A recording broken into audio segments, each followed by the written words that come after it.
Well, hey guys, welcome back to Miss Pridmore's house.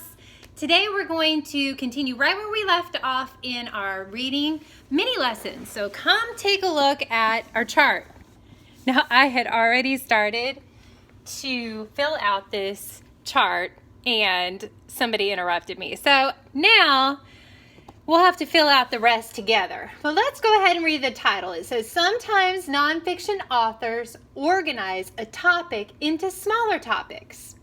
So we've spent quite a bit of time talking now about what the main topic of a book is. And now we want to take the main topic and decide how does the author organize the information so that we can answer the question like on your FNP test, how does the author organize this information? Well, he usually does or she usually does into smaller topics, okay? So I'm going to teach you how to look for that right now. Now you probably remember us reading this book, Penguins by Seymour Simon. And you may have guessed that this book, Penguins, with all these penguins on the cover, with the title Penguins, you may have guessed that the main topic is penguins, and you would be right. Okay? Now let's look and see if we can figure out what smaller topics Mr. Simon here might have divided this book by. When I look here, I see that this author is talking about the Adelie penguins. And it's talking about how they take care of their eggs, right? Well, then when I skip over, this page is talking about the emperor penguins, the largest penguin in the world. Look at this picture. It's so great, right? Okay. Now when I turn the page, I get to the king penguin. Does this seem like it's making a little pattern here?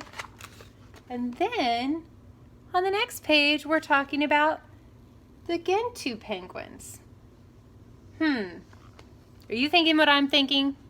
This author is organizing the information by penguin species, isn't he? So let's go ahead and list some of the species that he talked about. So one was the Adelie penguins.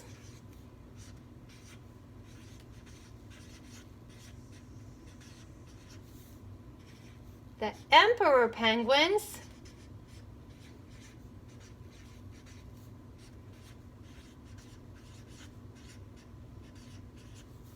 King penguins.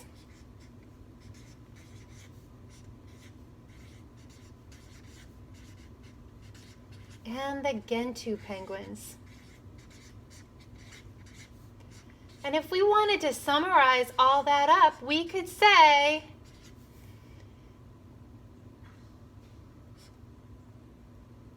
the information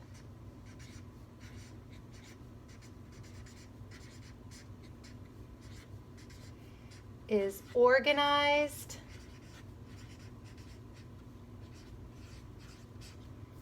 I'm going to get into this box a little bit.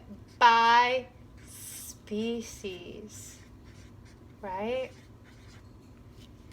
Awesome. Okay, now really quickly, let's see if we can do the same, just recalling what we've already read about dogs. Well, I mean, I think the main topic here is pretty obvious, right? This book, Dogs, was all about what kind? Dogs, right? That was our main topic. How was the information organized? Let me grab a different color so you don't get confused. Do you remember it talked about sheepdogs,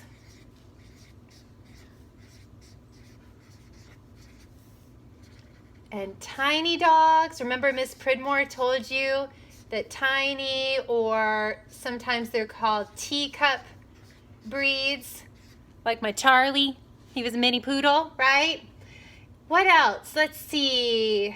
Do you remember anything else? I think we had terriers. Were there any other breeds that we talked about? I think so, but anyway, we can kind of see already that this information was organized by what? By breed, that's right. So the information was organized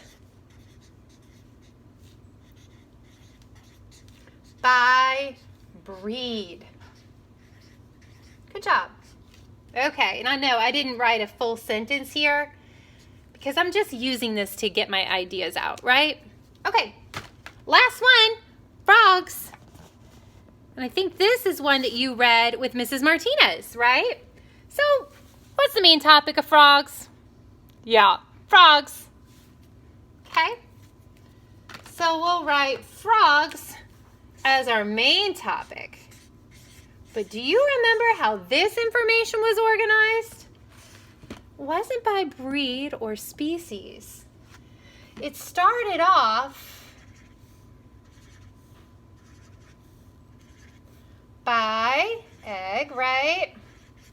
Tadpole. Is this ringing a bell? Froglet. And adult frog. Yeah, the information was organized by life cycle, wasn't it? Yeah.